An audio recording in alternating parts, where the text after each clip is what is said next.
Assalamualaikum warahmatullahi wabarakatuh. Perkenalkan, nama saya Lulu Firlianda. Kali ini saya akan membahas mata kuliah tipologi bangunan tropis dengan dosen pengampu Pak Indrayadi STMT. Di sini saya akan mempresentasikan hasil tugas yang saya kerjakan, yaitu bangunan kos 3 lantai.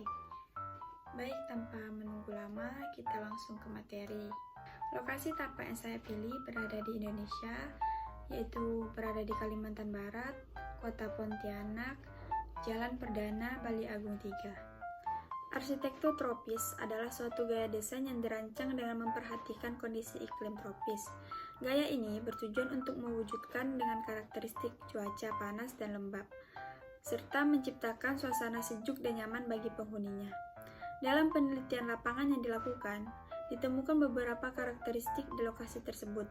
Lahan yang digunakan untuk merancang rumah kos di Pontianak terletak di Jalan Perdana, Komplek Bali Agung 3, berdasarkan kriteria yang ada. Keuntungan mengambil site tersebut selain mudah diakses, juga merupakan pusat perbelanjaan dan pusat perkotaan.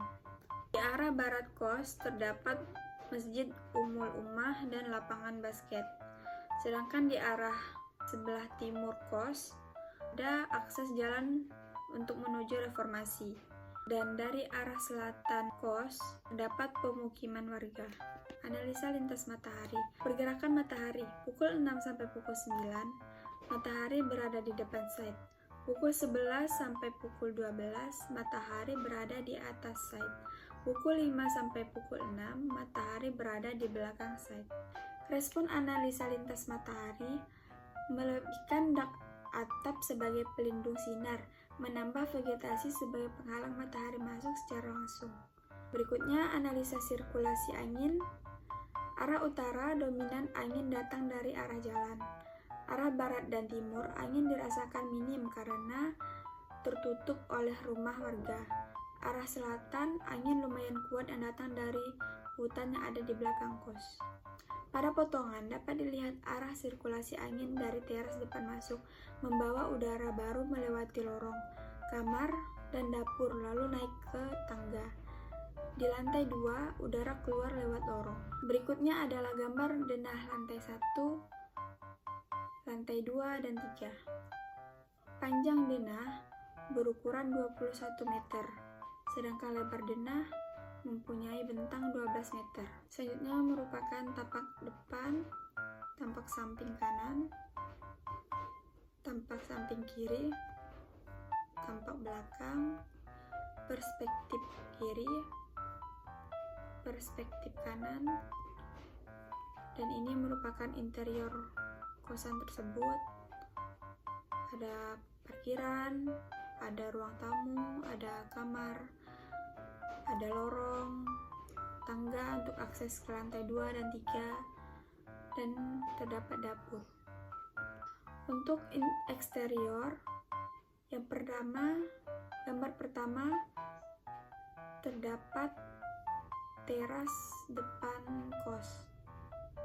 Yang kedua, perspektif kiri kosan tersebut. Ketiga, tampak depan kosan tersebut, dan seterusnya.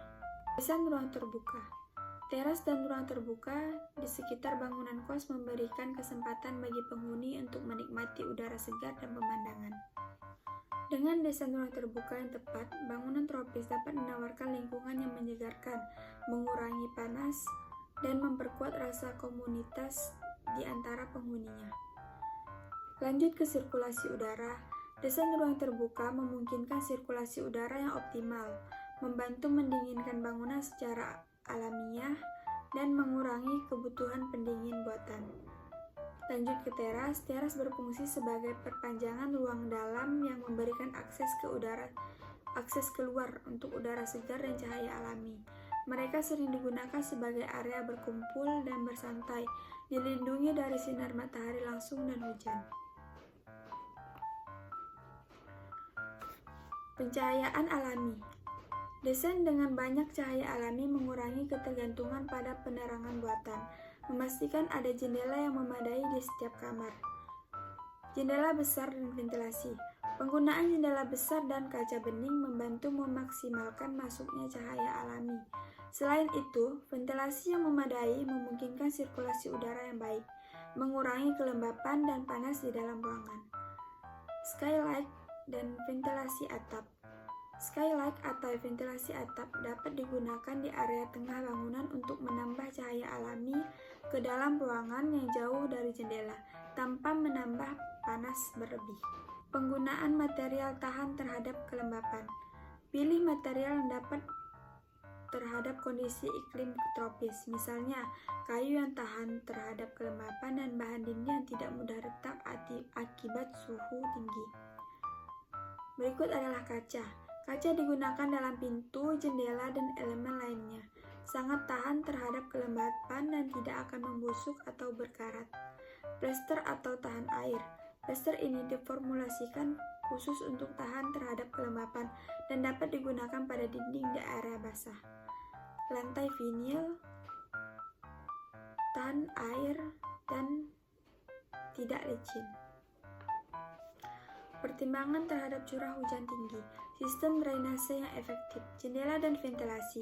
Bangunan tropis biasanya memiliki jendela besar dan ventilasi yang memadai untuk memastikan sirkulasi udara yang baik, mengurangi kelembapan dalam ruangan, dan mencegah pertumbuhan jamur. Overhang. Atap biasanya memiliki overhang yang cukup panjang untuk melindungi dinding dari hujan langsung. Talang dan saluran air. Talang dan pipa pembuangan air yang dirancang dengan baik penting untuk mengalirkan air hujan dan atap ke sistem pembuangan atau sumur resapan. Sekian presentasi dari saya. Selanjutnya saya akan menampilkan animasi video 3D bangunan kos saya. Assalamualaikum warahmatullahi wabarakatuh.